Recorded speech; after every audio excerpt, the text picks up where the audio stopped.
This session is about the awards.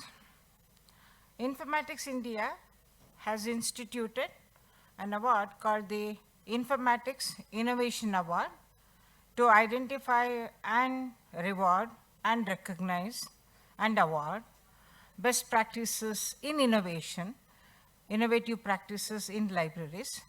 And there is a process, there are certain metrics that are used for this selection. And there is a jury for this award. And this jury is chaired by Professor Parthasarathi Mukhopadhyay. I would like to invite Professor Partho. Partho, over to you now. Come over to the dais and then invite your other jurors and then start the proceedings. Thank you, ma'am. And let me request Dr. Aurora, Dr. Medha Joshi to come over the dais, please. It's a team of 5 members, Dr. Aurora, Dr. Joshi, then Dr. Santanu Ganguly, and Dr. Anand Bairappa. So they could not make it, Santanu and Anand. So we 3 are present here on behalf of the jury committee. So before going into the detailed presentation and other things, let me tell you the story behind this. It's an innovation award. We actually conducted a series of meetings amongst the jury members and decided 4 factors to consider the applications.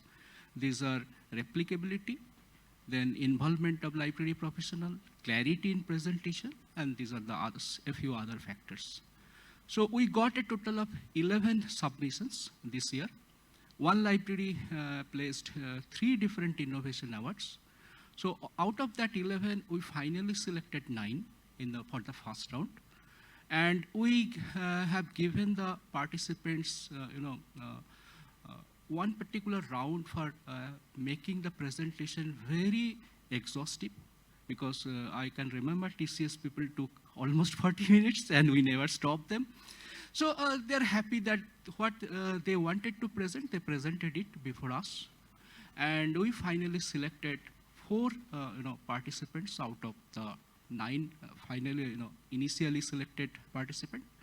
And now we invited them to present very briefly the essence of the innovation before you. And we are also conducting an opinion poll. We'll be taking your opinions also in consideration. And out of 100 marks, the jury member have given some marks. That weightage will be 75%. And the marks you are going to put in a 1 to 10 point scale. The better is towards train, and that way you can determine. You submit your opinion poll, and from that opinion poll, we'll be taking 25% of the weightage. And finally, we declare the result. And we'll call, one person will be on online, NASDAQ. He's ready. So let us start alphabetically so that you don't have any hints on scoring. So I'm calling NASDAQ. Then I will be calling that is Scientific Information Division of Icssr. Then we will call St. Stephen's, and finally TCS. So all alphabetically. Okay. Good afternoon to everyone. So that is the Research Information Gateway to Social Science. So with particularly that, I'll just brief about NASDAQ, the NASDAQ, the milestones, the first RFID implementation library in Delhi, QR code enabled library services, strong supporters of open access movement, near about 5,000 Scopus indexed research articles with 46,000 citations from Icssr network institutions. And Icssr ranked the 3rd position in Indian social science research publication according to Scopus, and more than 2 lakhs walk-in scholars for consultancy, and 1 lakh plus documents, including final research reports, and near about more than 7,000 bibliographies, on-demand bibliography from various universities, which are demanded by research scholars. With this, I would start the novel initiatives. So particularly the research information gateway to social science is it serves the social science research communities. The way we developed to facilitate a user-friendly single window access to subscribed as well as open access online resources. The major there's some unique implementation unique features are particularly this has been implemented WordPress the version 5.8 and that is open source CMS and encompasses the 8 databases actually they're all most except only one database all databases are supported open access open access softwares. So particularly, I'll discuss a little bit more in the I'll discuss in the next slides. With this, what are the plugins? What are the uh, tools are we involved in this gateway? The Google translators is there, so it is most of the non-English speakers also can able to view our the portals and also click accessibility. One-click accessibility also we plug in as enabled and GSpeech is if you can highlight the text and it can translate into speech that is also enabled as Sidekick by Google. This is a kind of usage reports which you can analysis the entire the gateway. So whoever access day by monthly and yearly and all and this also and also at the end with our WP Google search that's earlier used to be called Google custom search. We integrated with this portal actually the particularly this can help as like a content discovery like federated search. So of course the percentage of what my limitation is that 90% is the content visibility is very high and a mechanism for user feedback it is there and these are all kind of the tools which we have integrated and that unique features particularly that's unique features how it would help to the scholar communities. So it's the statistical figures the banners which we have integrated it's very the WordPress which have in a huge themes as well as a wider the forums are there so that the kind of we can select and the themes, appropriate themes, and the banner also we can put in such a way the very interactive to the scholar communities. With this, that many other services we integrated CAS, research support, article request, newsletters and all, and scholars can access library portal through this gateway as well as online memberships. Online membership also can able to be availed. These are all the features which we have integrated, and with this, one of the database install which has in supported OGS actually. This is a completely indexing and abstracting database of the social science periodicals published in India. The entire the journals indexing abstracting just we started last year only. So this is it would help to the scholar community to the desired literature in simple registration. It's very simple interface as well as advanced sets all we integrated. At the same time, Union Catalog also is one of the module in this database is that the amalgamation of the library catalog, the NASDAQ and other 24 ICSS grant-united research institutions, which we have integrated. And with this, the scholar can able to know that collections and all. This is also supported by this Koha software. So, and also the Sodhanidhi and the institutional repositories showcase our research reports so of various schemes of ICSSR. This is also very user-friendly interface we have developed. This also based on the DSpace. And Warper, this is online remote access portal for e-resources. This is one of the database we integrated that all scholars can access our subscribed resources from anywhere else. So through a register, so a library membership. So this is the technology which remote access which has been developed by Eclat Engineering. We subscribe for this. So and also the Sodh Sagar Open Knowledge Gateway in Social Science. This is whatever the open access resources for particularly social science domain. We have culminated from various sources with meticulous aspects, and we provided the kind of, and it's also based on WordPress. That's it also integrated with this gateway. And also COVID, since the situation, at the present situation is the COVID research information very, very vital. In that way, we opened, Icssr opened a cell, COVID cell. So with that, so we collected various resources, various reports we collected. So those were reported, we have classified in very systematic way, also on WordPress basis. So Darpan is a research information management system. This is a platform to exhibit the research performance of Icssr network research institution. In the future, we would like to extend our grant awardees also. So it's a kind of IRINS system, so that we took a help from the Inflibnet. So it's also in many, it would help in many areas, particularly with the help to the fund allocations and the key research areas, what kind of research is progress and all things. So these are the modules very useful to the Scholar community. It's also based on VIVO, open source platform management system. This is Icssr data services. It's long back. It was we started these services. Now this also integrated with this portal, this research information gateway.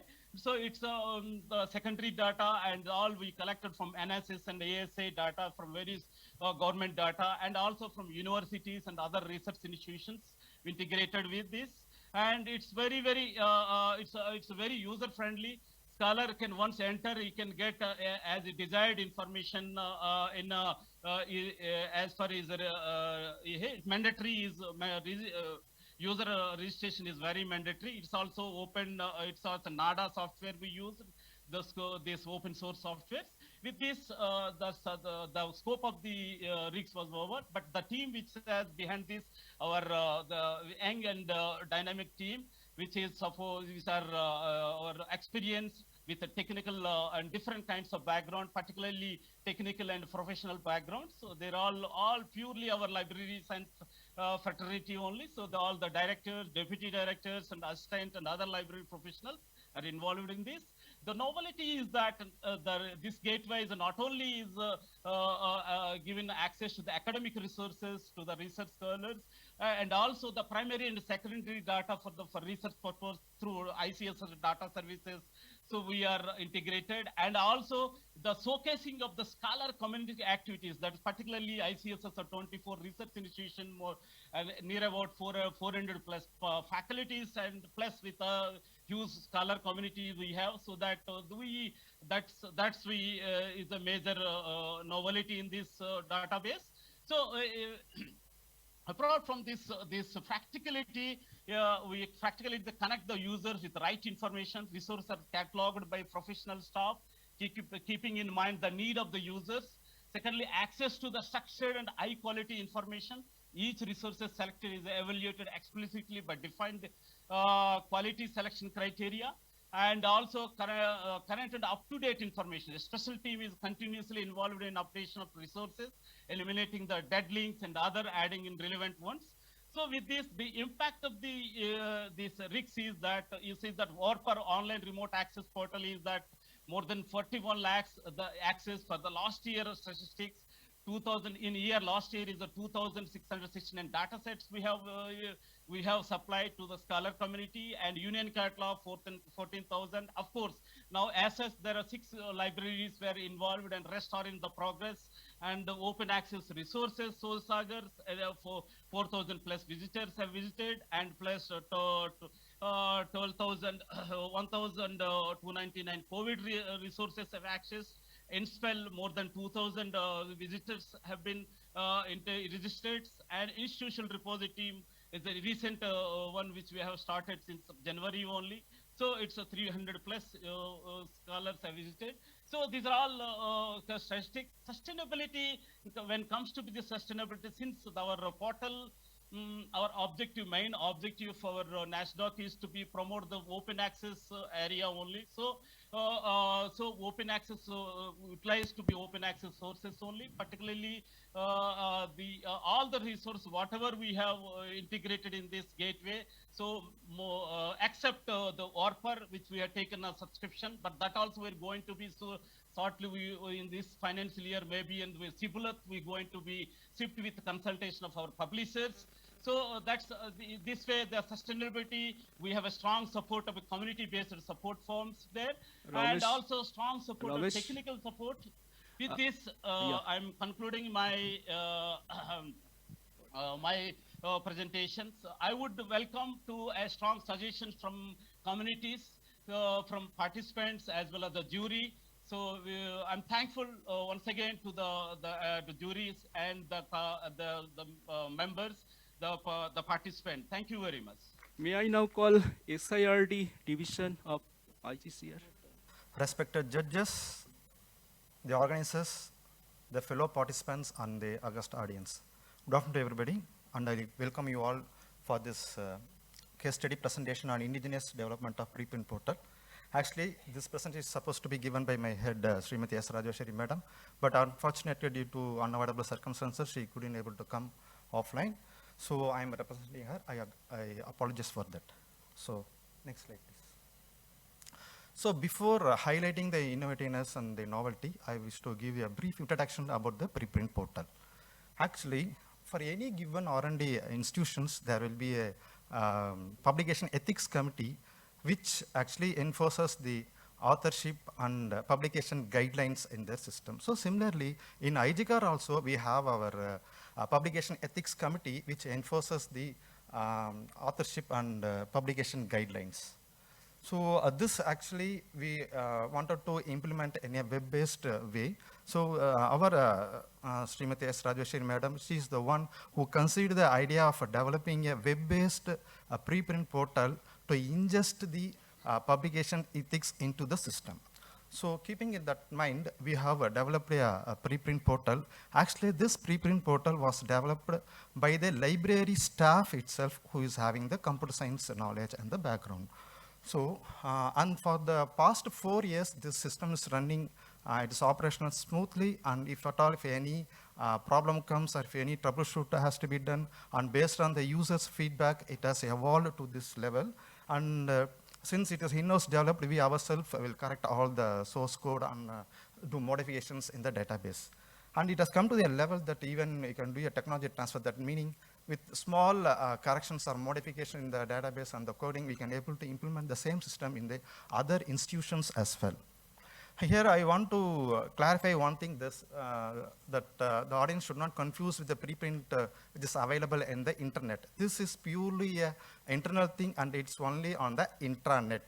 But we are inclined towards the open science, open data, what we are talking about the past 3 days. But even if you want to submit the manuscript in the preprint repositories, which is available in the internet, it has to go through this internal preprint server only. So the bottom line is, what are the publications goes out of Icssr, it has to adhere to the publication and authorship guidelines. So that is the bottom line.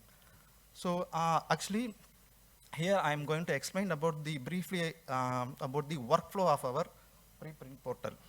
Actually, the flow starts from the first author or the corresponding author who actually uploads the manuscript along with the metadata. So the metadata in the sense, the title of the article, and he selects the journal which is actually a SCI-indexed journals. So here actually we are avoiding the predatory journals. So we are enforcing the author to enter only the SCI-indexed journal so that he doesn't fall to the prey of the predatory journals. Then also he enters the co-author's details. So here co-authors actually can be an internal co-author, he can be an external co-author. Even if it is internal also, he can be belong to some other lab, some other group, division, or it may be. So those affiliation details of the co-authors, and also most importantly, the type of contribution. There are more than 10 types of contributions actually the co-authors make. So our director is very much particular that the nature of contribution done by the co-authors has to be incorporated in the system. So, so that it can be evaluated what kind of job and what kind of the quantum of job they have done is recorded. Then next. So once the manuscript is uploaded, then the next stage is it has to be reviewed by the co-authors. Now the co-author's role is they have to ensure whether their contribution is reflected in the manuscript or not. So they have to go through the manuscript. And also they ensure whether any conflict of interest is there.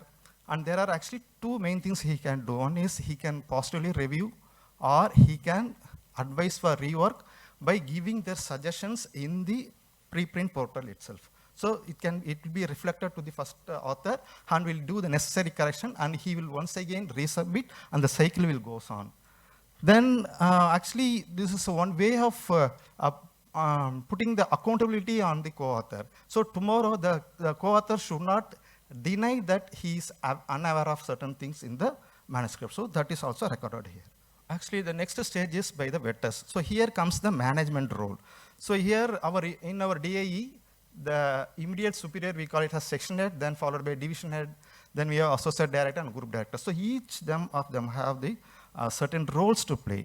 Jagdish sir was talking about one prominent scientist, always he'll be in the last level. So the co-authors things has to be taken care by the section head and division head. So the co-authors level, that is author 1, author 2, so those level is decided by the section head and division head based on the nature of contribution, and not only the nature, but also the amount, the quantum of work they have done. So those ethics is taken care by the section and division head, and other management, namely the associate director and group director, will ensure that there is no IPR violation, and there is sensitive data goes out of Icssr, any incomplete data, any insufficient number of experiments or uncompleted jobs. So those data, especially our Robin Rice madam was talking about the research misconduct, like falsification, fabrication data. So all those things are addressed here by the management through this preprint portal. Then comes the plagiarism. This is also one type of actually publication misconduct. So the plagiarism report is actually developed. So once the co-authors and vetters part is over, then the plagiarism report is generated by the librarians. So after that, the same plagiarism report will be uploaded to the preprint portal, and it will be downloaded by the first author, and there ends the cycle after. So if everything goes right, and in if the plagiarism score is within the limit, then a docket number will be created, and that docket number will play a vital role in appraisal of the employee. So now I will come to the innovativeness. So actually this system itself is a novel system, because we have more than 25 institutions under DAE. So we are the first institution, that is Indira Gandhi Center for Atomic Research, is to design and develop an indigenous preprint portal. We are the first one to do it. And here the second point, I told you, the selection of journal is a SI indexed, and we get this list from the UGC care list, so that we are ensuring that the author is not submitting to a paid or predatory journal. So that is ensured by using this UGC care list. Then a docket number is generated, as I already told. So this docket number, as a government employee, everybody knows that we have to give APAR, annual performance assessment report. In that we have to mention, one column will be there to mention the publication details. So the docket number has to be mentioned there. Otherwise, it will, the publication will not be considered for evaluation. Then it is actually integrated with the HR database of Icssr, which is a centralized database which has the employee's profile. So why we have integrated is we are minimizing the author's time to fill all the data. So most of the data are auto-filled as soon as the employee ID card number is entered in the system. Then we are integrated with the institutional repository. Actually, we have implemented the institutional repository using DSpace. So since it allows to import in CSV format in where the fields are in Dublin core.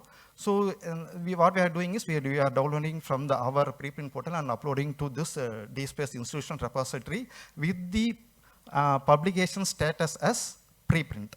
And as I told, we have used only open source softwares like OS is Ubuntu, and the front-end server-side scripting is PHP.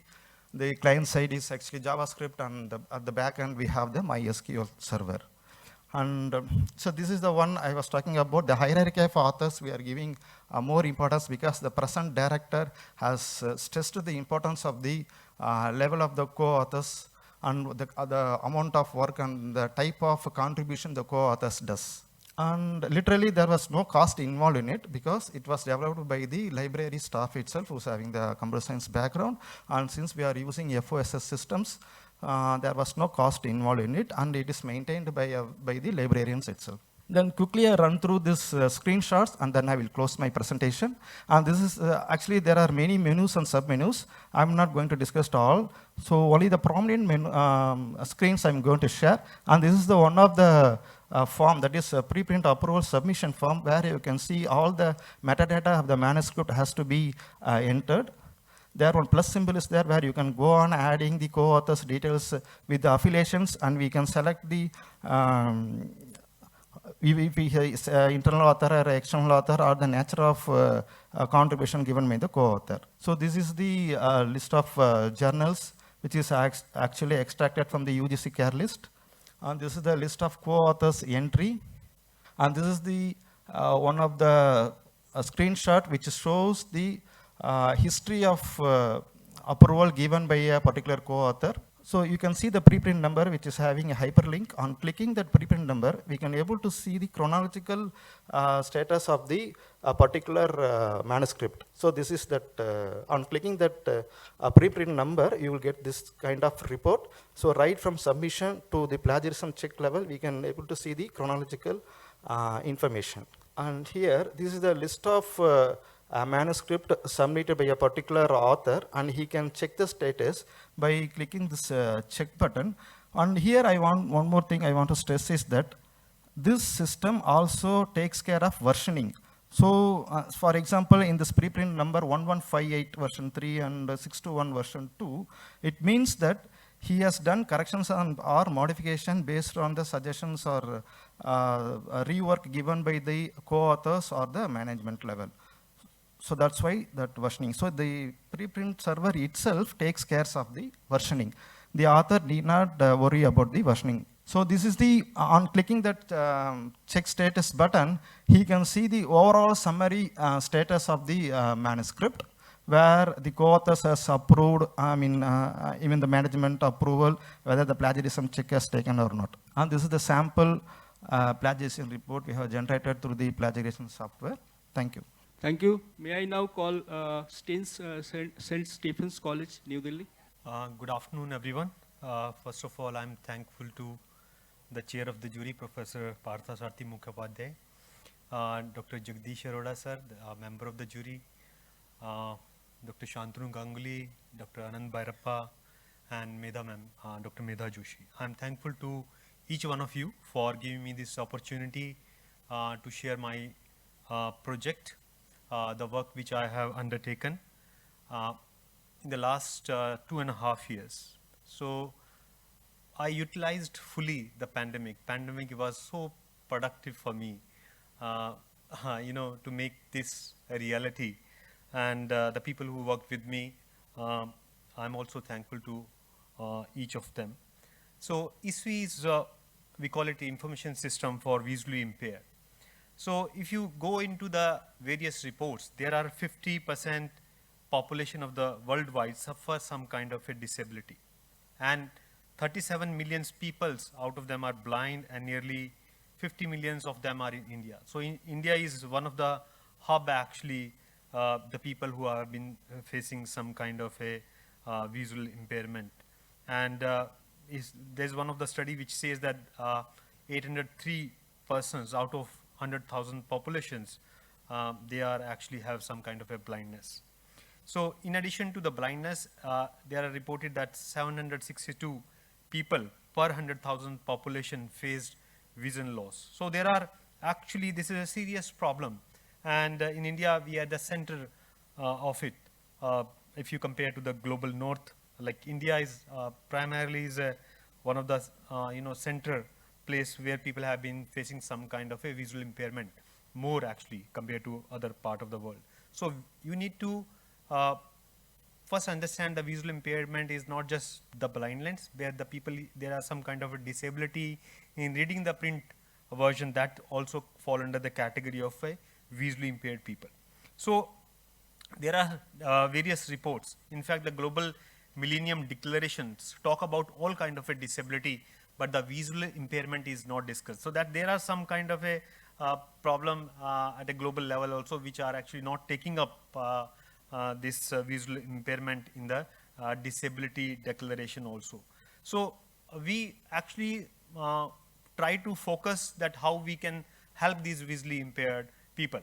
But as for the inclusive policies, so you are not to help them all the time. You have to make them independent so that they can work themselves. So that's the inclusiveness. So we try adhere to the inclusiveness, and we try to actually various kind of existing solution to them, and also try to focus how we can deliver the content. So we mainly focus on students, so visually impaired students who have been enrolled in higher education in the country. So, and we took up as a Senseifens as a one of the, or Delhi University as a one of the starting point, because in Delhi University there are actually more than 450 visually impaired students in various undergraduate courses, and there are more than 450 other, like 100, approximately 100 or 50 students which are in postgraduate and the research program and the faculty member also. So taking into that account, then I extended my scope. Why not to choose the entire Delhi? And then we come up with the data that there are more than 2,000 students who have some kind of a visual impairment, and they are in Delhi. So that we thought that Delhi is a wonderful place where we can actually take up some kind of understanding about their problems.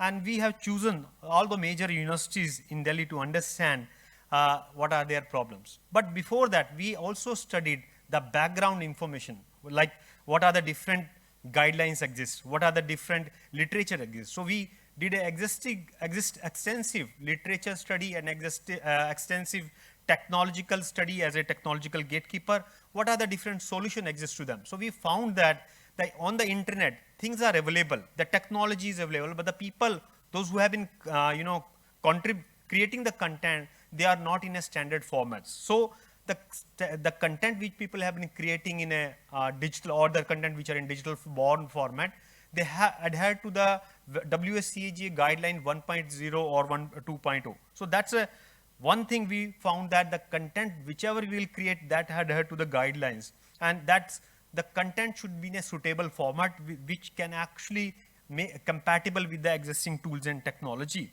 And therefore we found that there are only 7% of the content which are compatible with the technology, or we call it assistive technology. So there are assistive hardware and there are assistive software. So that kind of a study also we did. And then we realized that the recent actually regulation worldwide gives some kind of a liberty to libraries or library information science professional to make a system top of it, so that we can disseminate the content. If you disseminate the content to the normal people, that's a violation of the copyright. But if you disseminate the copyright content to the visually impaired student, that fall under the category of a legal framework.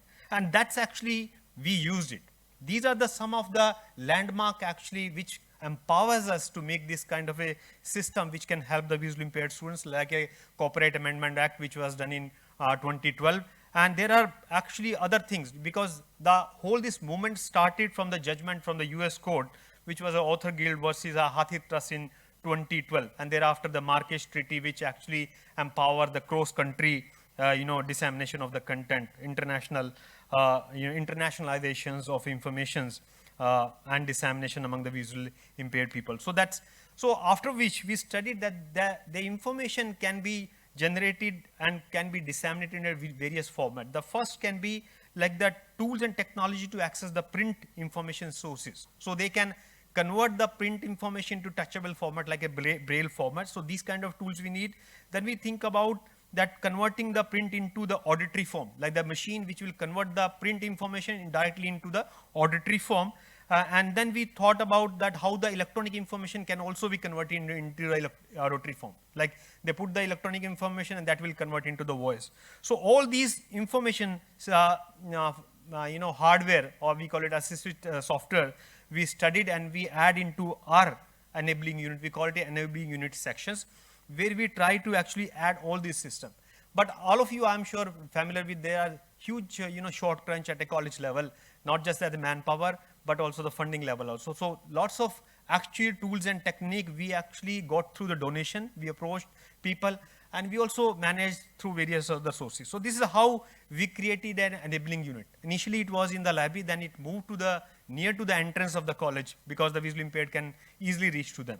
And then we studied what are the tools which can actually tell us that the tool which we are, content which we are creating adhere to the guidelines. And so these are the tools we found that which can give us a brief overview, or after the click of mouse you can tell it is as per the guidelines or not. Because of the shortage of staff, we can't follow each and every step. So we have to depend on existing tools and technology, or I should say work smartly as a smart librarian. So that was the format we followed. And we come to the conclusion that these are the two formats which are actually adhere to the guidelines of WCAG 1 and 2, and which are accessible format. So mainly we focus on a EPUB format because that's an advanced version of the DAISY 1. And then we come up with the survey that let's understand what kind of a system we should design. So the system which we have is basically an evidence-based model, because here we have studied the requirement of 316 students in major universities in Delhi, and then we come up with the solution. So it's not a solution which is come up with the librarian, like OIT profession. It's a solution which came from the library sites. And basically it's a startup from the library. And it's one of the first startup which deals with the legal information system for the visually impaired students. So this is the workflow that how the systems work. So where we have studied the background information, the existing literature, we studied the various tools and technology, existing proprietary solutions that we added, and then we created a workflow how we can gather the content and how we can disseminate the content. The beauty of this system is that we can make members libraries, and the library can contribute content into it. So it's not a system which is controlled by us. It's basically a crowd, sourcing content where each and every stakeholder can also contribute content.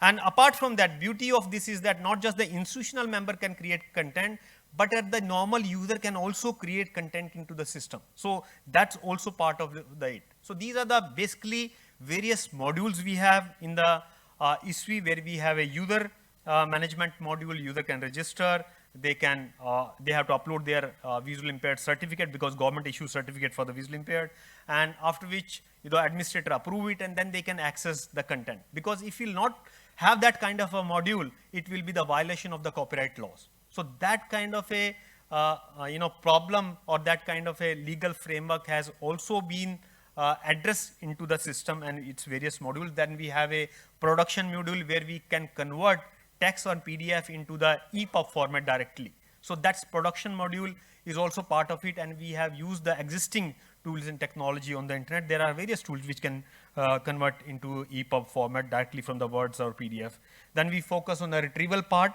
We also focus on a content contribution where user can contribute, and then we focus on a data module, services, and various other admin modules. So it's a big system, and I would not be able to present each and every feature within this 10-12 minutes. So Icssr, isvi.in is the website. It's launched online, and the user can actually access it. But there are various assistive technology actually which read the content. But here, as per the WCAG guideline, even if you are using the image, you have to use text along with the image. So, but here we have also embedded one application. When the user enter the search term, the system will automatically pronounce actually what they're going to search. So that kind of a flexibility and that kind of empowerment we are giving to the user, and this is another layer. So it's work in a different layer, 4 layer I already described, and these are the different institution can be member. They can also create their own user. They can also create content, and as a super user, we can control the entire workflow. So these are the mainly we are focusing on these type of content. We are focusing on e-magazine, e-article, course content. The whole actually focus is basically on a curricula for the undergraduate courses. So primarily right now we are focusing on undergraduate courses, the content created by our students as a class notes, the lecture delivered by our teacher. So we are focusing to gather that and put it, because in Delhi University the curriculum is same. In fact, now the curricula is almost same in all Central University because of the UGC model of curriculum. So that kind of a problem we are solving. So the system which we have created is not only for the our own student, but it's actually we created and envisaged that all institutions which have some kind of visually impaired student, they will also be member and they will also contribute content into it. So it has a various search features like basic and advanced. Advanced, as all of you know, that it gives you Boolean operator, but it also have a lot of filtering features. So visually impaired user can reach to the appropriate or desired content conveniently and shortly. That also addressed through the filtering feature. It's compliant with the WTO technology. The user can check the content and they can send on their email ID. So these kind of features, they can save the content into their account and they can contribute the content. So all these things have been addressed into the systems. So apart from that, the entire system is Dublin Core compliant, because if you look into other system, the IT scientists prepare the system, they are sometimes don't adhere to the guidelines and the standards. So all the standards have also been addressed when we created this system. In fact, they can have a discussions on content level. So we embedded the discuss where the people can log into using the link, this Twitter and the Facebook account.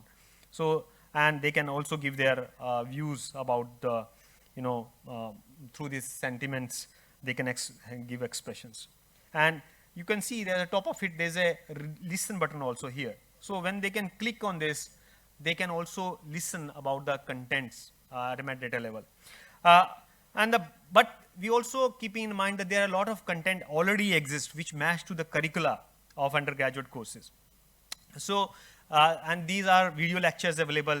So these video lectures available on the YouTube, they can also import it to our systems. So we select some of the video contents and they import it into our system. So these kind of features are also, but beyond that, our entire system is actually shortcut key enabled. Even if they don't use the mouse,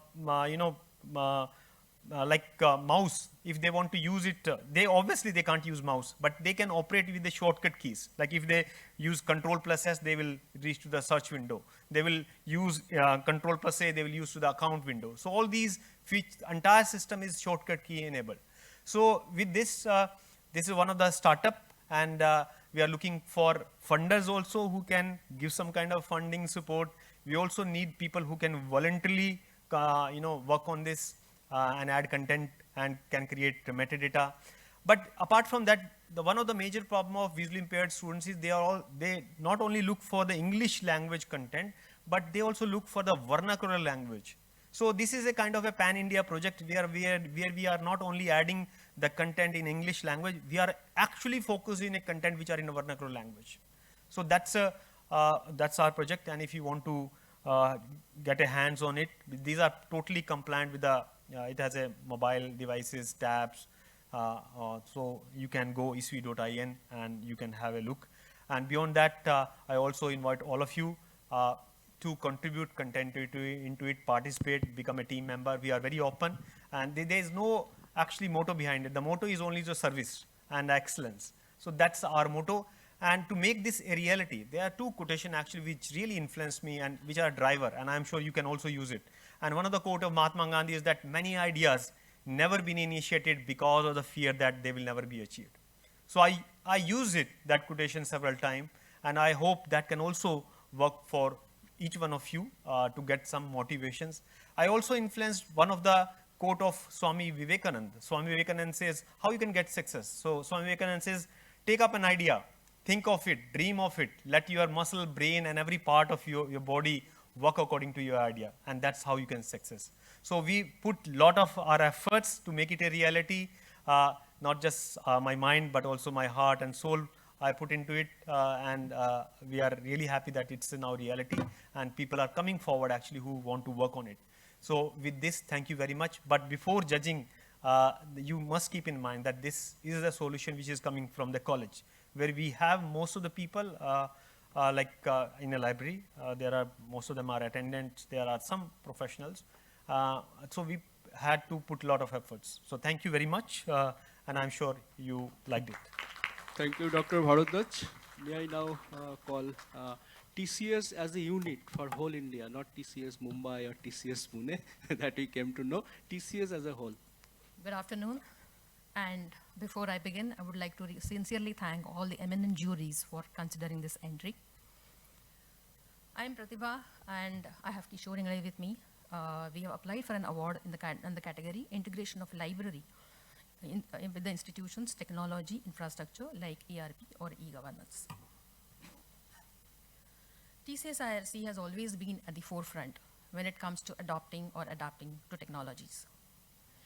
Today, in TCS, there are over 30 plus applications or platforms where IRC is already integrated and doing a considerable, significant contribution. However, for this entry, we are considering only a few, select few. Budget management system was rolled out in TCS for projects essentially, and it does handle finance as well as manpower budget. IRC used to manage it all manually, and it was extremely difficult to get unit level data, real-time data at any point in time.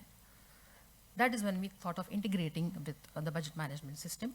We had to create our own module. We had to create our parent and child structure for the budgets. And within 7 working days, we were onto the system. Today, the entire manpower plus financial budget is completely system-driven in TCS for the IRC unit. The time saved for this is phenomenal. Earlier, we used to take about 10 working days every quarter. Now it has gone down to just 10 minutes. Any IT company would have a virtual help desk to attend to technical queries, software, hardware, network issues, or requirements. TCS had global help desk, and IRC was back then mostly manual and India-based. In the late 1990s, when TCS started growing phenomenally and the global footprints increased, we thought of having some system to reach our global users to raise information queries. That is when we thought of help desk. We went to the team, we talked to them, we created an IRC module here also. Then we had to define our own SLAs. We had to come up with our own competency level, 3 different competency levels to address different kinds of queries. We also have a classification system embedded into the system for query classification. What kind of query, complexity of the query, nature of the query. And the system was rolled out. It's seen a great traction over the years. In 4 months, we were on board. Last year, we also introduced Wizard, which essentially attends to all the queries where data or content is readily available in TCS. So the Wizard attends to all that. They refer the user either with a link or the path, and the user can directly get the information without having to raise the ticket. So the self-help Wizard is now active since last year. Value add is phenomenal. 7,200 plus tickets annually with, from 30 different countries are coming out now, and the deep research tickets are about 23%. We had a chatbot. IRC chatbot was launched some 4 years ago, but later enterprise bot came. And then again, there was a gap because users had to come to IRC OPAC separately to search for chatting. So then we decided to integrate the chatbot with enterprise bot. Again, we had to train the bot because now there were several units in the bot, admin, HR, everybody was involved. So therefore, we had to train to ensure the relevancy of the answers.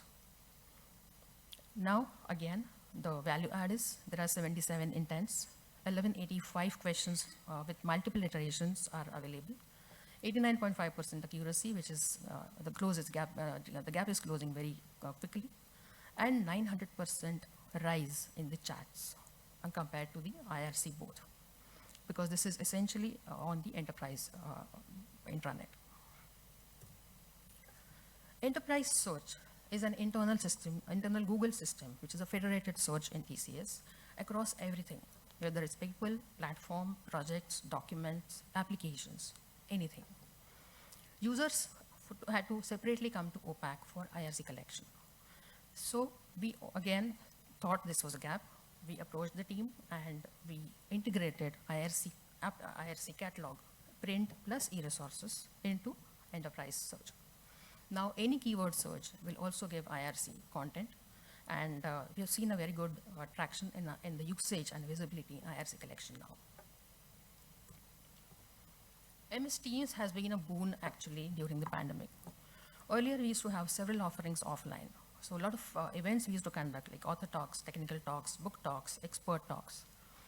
All of them were manual, as in the physical IRC setup, and attendance was also limited to the IRC premises or the office premises.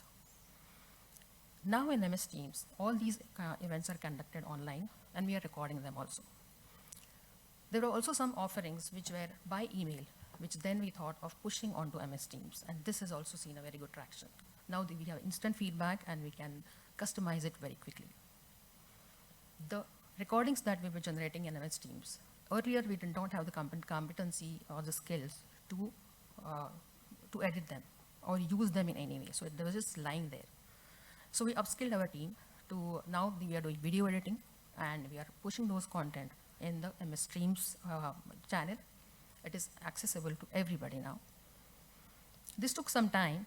Efforts is 2-man days right now for the video editing, and the retrospective collection we put up that took about 3 months' time.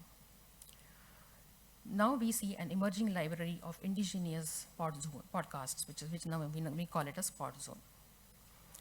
We've seen some 2,900 plus hits in the last 4 months on the Pod Zone, and a consistent increase in the views and likes. Digital Store is another application. It's a smart web platform meant for sales team in TCS. And IRC had an offline offering on business intelligence. We again saw the value of getting that added into enterprise search, into Digital Store. So then, once again, we approached the team, and we used an in-house tool for auto-standardization of metadata for about 80,000 records coming from 4 different databases, and the raw Excel was plugged into the system. Now, the deduplication, the effort saved was phenomenal. For deduplication, we have cut the time down from 25 man days to 5 man days per quarter. The release frequency of this offering is also increased. It's now quarterly. Earlier it was half yearly. And we are reaching the target audience of 10,000 sales team members. SAML and rights management, I would like Kishore to please take it over from here. So in a corporate library, the access management is also an important thing. So we had 2 options. One is the SAML integration for the enterprise-wide databases, which we have subscribed. So when our 6 lakhs people are accessing the enterprise resources, and if we can make it only IP enabled, it's practically impossible because we are a global organization and IP whitelisting is not allowed due to security reasons.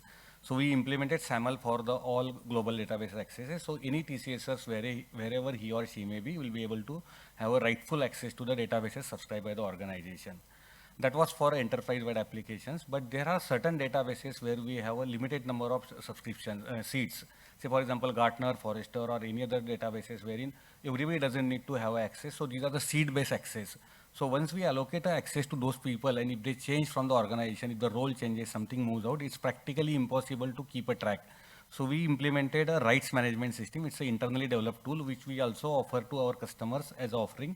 So we, library team, implemented both the things, and then we have been able to manage all kind of accesses without any hassle. We can configure it there, and it gives us all the alerts. And the moment person is changing a role or going out of the organization, access is automatically disabled. So with this, we were able to do 100% reach and a 0 risk on the access management. We also integrated our HRMS with our library management system, Koha.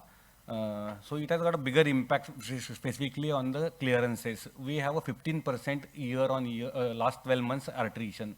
So out of 6 lakhs people, 15% means almost close to 75,000 people who will be resigning from the company, and close to 35,000 people will be going overseas. So anytime somebody going out of the organization, either for a deputation or resigning, the clearance has to be given. Earlier it used to be a paper-based system. People used to come to a library, take a paper-based clearances.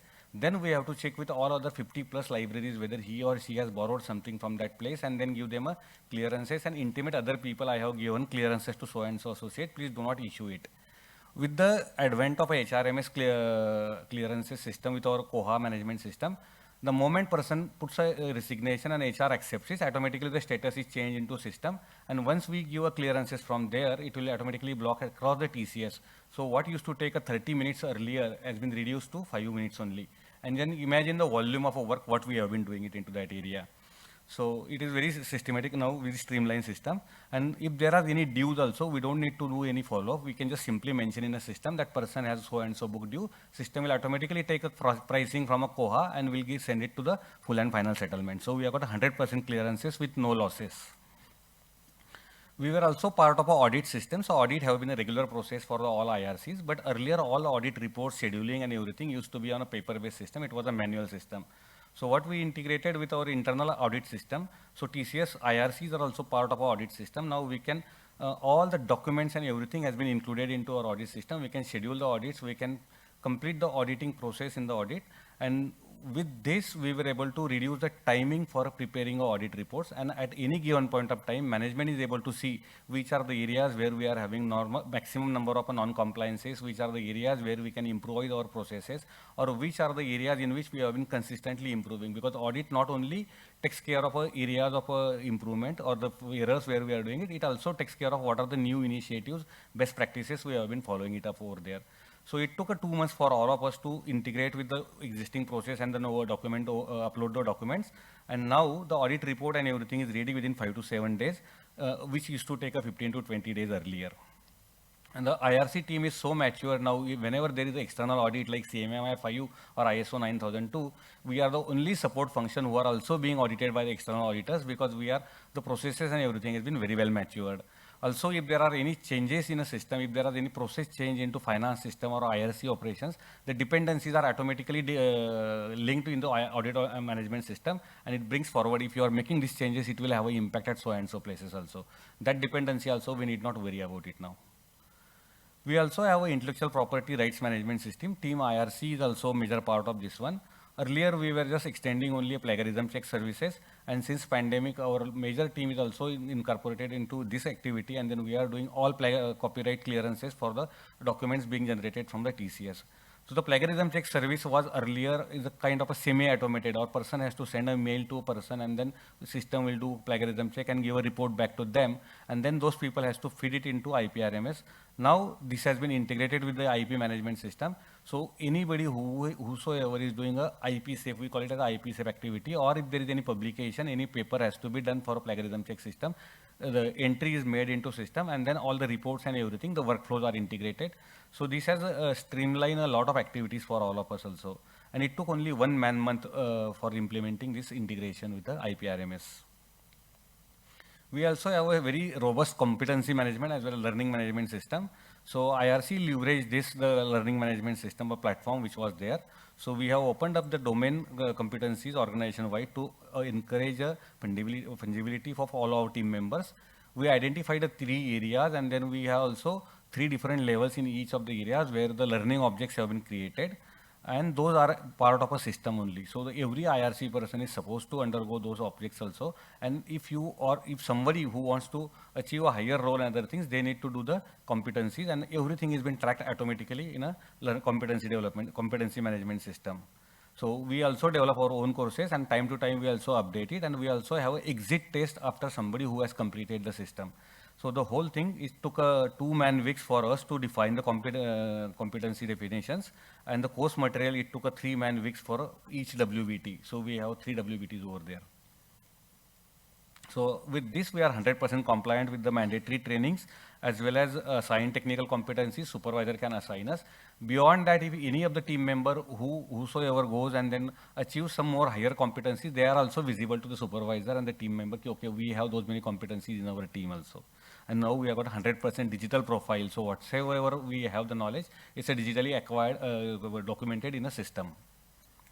So we have, when we decided to apply for this award, yeah, just sir, 1 minute only, I won't take 2 minutes. So then we realized there are 30+ integrations in a TCS intranet. But then how many? It was practically impossible for all of us to cover all the 30+. So what we decided, we will follow the balanced scorecard approach. We also follow a balanced scorecard approach. So we have 4 major areas. One is the finance, another one is the customer, third one is the internal processes, and fourth one is the learning and growth. So we just selected these few integrations which are belonging to these 4 areas, and they are able to make a bigger impact to organization. So I will take a pause here, otherwise we have a lot of other screenshots. I don't think it makes sense, but if any one of you wanted to know, we can connect with us offline. We can show you the exact systems also, as well as the screenshots, how it works. Thank you very much, sir. Yeah, this was the impact. Just to summarize it, it's a high visibility to IRC.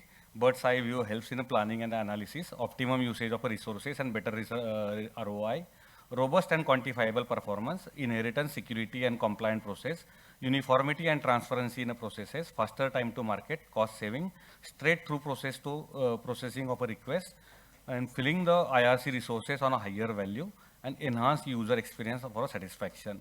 With the GDPR coming into the practice since last 2 years, all our systems are now privacy by design, and all our systems are also GDPR compliant. Thank you.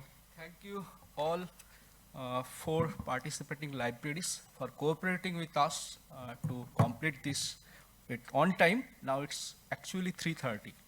So now task goes to the audience. You apply your intuition, your mind, check it, evaluate it, and submit it to us. So then go for tea. Okay, don't wait for the announcement. We will make calculation for online polling, offline polling, and the jury's marks. And we will announce it in the valedictory session. It's okay. Thank you very much.